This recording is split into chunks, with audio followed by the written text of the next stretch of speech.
Mes chers amis, que l'on soit des hameaux de Saint-Georges-d'Espéranche ou du village, nous, Saint-Georgeois, aimions nous retrouver lors des traditionnels vœux à la population chaque année dans notre salle des sociétés. Cette année, il n'en sera rien, pour les raisons que chacun connaît. C'est par ce message que je souhaitais venir vers vous. Depuis ce mois de juin, mes conseillers municipaux et moi-même assurons l'administration de la commune en succession à M. Camille Lassalle. L'occasion également de remercier Camille pour ses mandats successifs assumés avec force durant toutes ces années. Même si la mission que vous m'avez confiée est lourde, permettez-moi de vous remercier de la confiance que vous nous avez accordée. Sachez que je reste attachée à l'écoute de chacun. Je tiens à remercier ceux qui m'entourent également dans ce devoir d'administration. Mes chères adjointes, adjoints, tous les conseillers municipaux qui œuvrent avec inspiration dans chaque commission, l'ensemble du personnel communal qui m'a accueilli et avec qui la collaboration permet de pérenniser le travail mené pour l'intérêt général de ses habitants. Je reste attentive à la qualité des services communaux, qu'ils soient administratifs, techniques, scolaires ou périscolaires, ainsi que ceux dédiés aux personnes les plus fragiles. Il en va de la qualité de vie de notre commune.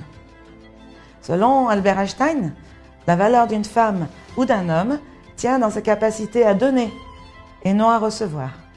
C'est l'occasion pour moi de les féliciter pour l'engagement dont ils font preuve durant ces périodes chaotiques en matière de santé publique, mais aussi sociale et économique.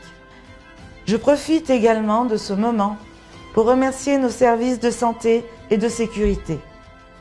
Notre village compte bon nombre de professions libérales, médicales, paramédicales, un centre de sapeurs-pompiers et d'un policier municipal.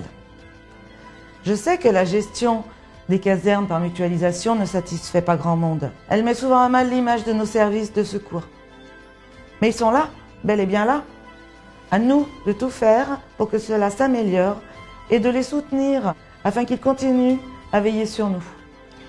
Les services de gendarmerie subissent la même mise en place de gestion.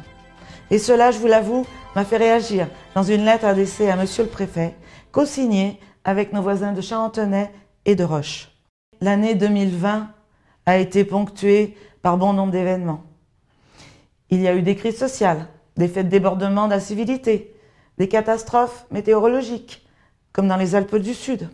La crise sanitaire, avec un coronavirus qui s'est invité sur notre pays, a mis à mal bien d'entre nous. L'économie mise à l'arrêt par les successions de confinements, des mesures restrictives instaurées, justes et moins justes, jusqu'à l'incompréhension de certaines mesures prises par le gouvernement qui finissent par nous mettre dans l'incertitude. Nous en sortirons blessés socialement, économiquement. Je n'aurai que l'envie de vous encourager à soutenir et à rester fidèles à nos commerçants, le monde agricole également, nos producteurs, qui traversent une année sans précédent. Ils sont, toute activité confondue, essentiels à notre équilibre de vie dans notre ruralité. Notre vie associative, importante et vivante jusqu'alors, sur notre commune, souffre également.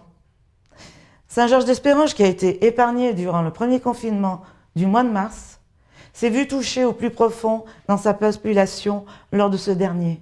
Avec un des taux de positivité le plus haut sur notre intercommunalité, nous avons dû maintenir une réglementation stricte sur le fonctionnement de nos installations communales. Notre commune a vu partir bien nombre d'amis et de proches de manière brutale cette année. Je voudrais leur accorder un moment de recueil et adresser à leurs familles mes pensées les plus solidaires en ces périodes de fête. J'aimerais vous dire que tout va changer en 2021, comme si au dernier coup de cloche de minuit, la vie pouvait reprendre son cours. Mais je n'en ferai rien. Je voudrais juste vous témoigner notre soutien à tous et vous souhaiter de bien meilleurs moments à venir pour cette nouvelle année. La vie continue et nous devons nous adapter. Il en sera comme ceci dans nos vies respectives et dans les projets de la commune. Après l'achèvement de la table d'orientation, inaugurée cet automne qui offre un panorama exceptionnel, nous allons voir se finir le bassin d'orage. Sa construction devrait se terminer en février 2021. L'évolution de notre population fait que nos enfants sont de plus en plus nombreux dans nos services de restauration, dans nos classes. C'est pour cela que le projet d'extension du groupe scolaire Molier sera un projet phare pour cette année. Un restaurant scolaire accompagné de 2 salles de classe et d'une salle polyvalente est en cours de réflexion avec l'aide du maîtrise d'ouvrage de Territoire 38 de la Sarah Aménagement. L'accroissement des effectifs et les mesures mises en place face à la situation sanitaire nous ont imposé l'installation d'une convention afin de faire face à l'accroissement temporaire d'activités dans les services communaux. Je remercie d'ailleurs le personnel en charge de ce sujet, car c'est une gestion qui demande une adaptation régulière. Ce sera aussi une année d'avancement concernant la révision du PLU et l'adressage. Le PLU actuel date de 2006 et ne correspond plus à la réglementation du SCOT-Nuriser. Cette mise aux normes de la réglementation d'urbanisme devenait nécessaire. Aujourd'hui, nous sommes en phase d'étude des risques géologiques, de l'assainissement, des réseaux, des points incendie. Tout cela est fait en collaboration avec le bureau d'études EPOD qui nous amène à la validation du plan d'aménagement de développement durable, le PADD. Celui-ci constituera la première phase essentielle dans la continuité de la révision du PLU. L'adressage. L'adressage arrive à sa fin. Celui-ci a mis à jour les appellations des rues, chemins, voies, impasses. Nous avons pu valider la majorité des voies sur notre commune, mais également apporter quelques modifications et créer de nouvelles appellations. Nous attendons les dernières notifications et validations de la Poste, organisme référent sur ce dossier. Mais il faut voir demain et rester optimiste sur l'évolution, même si cela prend un peu de temps.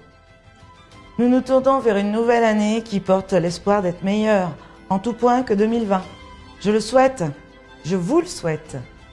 Et mes pensées se tournent avec gratitude vers celles et ceux à qui nous tenons le plus, et vos familles et vos amis. Espérons que la nouvelle année nous sera plus douce, qu'elle nous offrira des horizons meilleurs dans nos projets personnels et professionnels. Que la santé vous accompagne. Prenez soin de vous. Amis Saint-Georgeoises, amis Saint-Georgeois, des hameaux du village, bonne et heureuse année 2021.